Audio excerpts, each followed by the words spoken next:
ছোটবেলা অপু দুর্গার চড়ুইভাতির কথা মনে আছে? ঠিক সেরকমই একটা চড়ুইভাতি করতে যাচ্ছিলাম আমরা। আমি বৌদিকে বললাম এবার তো একটাও পিকনিক করা হয়নি। বৌদি বলল ঠিকই, করা উচিত। তারপর বলতে বলতে সবার মধ্যে আলোচনা হলো কোথাও কিছু কিনতে যাব না, বাড়ি থেকেই সমস্ত কিছু দিয়ে আমরা রান্না করে এক জায়গায় বসে খাবো। সেটাই ডিসাইড হলো, আর রান্নাও বসে গেল। রান্নার আইটেমে ছিল মেশানো সবজি, ডিমের ঝোল, চাটনি আর ভাত। বেশি কিছু না, তবে এটাই অনেক আনন্দের জিনিস ছিল। গ্যাস ভাড়া করে বাইরে গিয়ে পিকনিক করে তো সবাই খায়, কিন্তু এই পিকনিকের যে আনন্দটা রয়েছে সেটা ওই পিকনিকে খুঁজে পাওয়া যাবে না।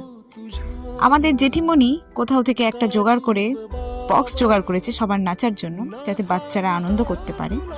আর ব্যাস, শুরু হয়ে গেছে আমাদের নাচ। এখানে রান্না করতে করতে আখার পাড়ে বসে জমে উঠেছিল গল্প, আর এদিকে ফুটছিল কড়াইয়ে ডিমের ঝোল।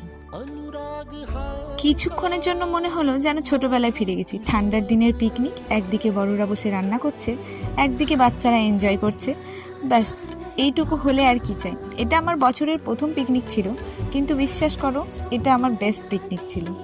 এরকম পিকনিক একটা নস্টালজিক ব্যাপার হয়ে যায়। এরপর পালা ছিল সবার বসে খাওয়ার। সবাই মাটিতে বসে পড়েছিল চারিদিকে গোল করে, আর দিয়ে দিচ্ছিল আমাদের জেঠিরা খাওয়ার দাওয়ার। এবার সবাই খেয়ে বলবে যে কেমনটা হয়েছে।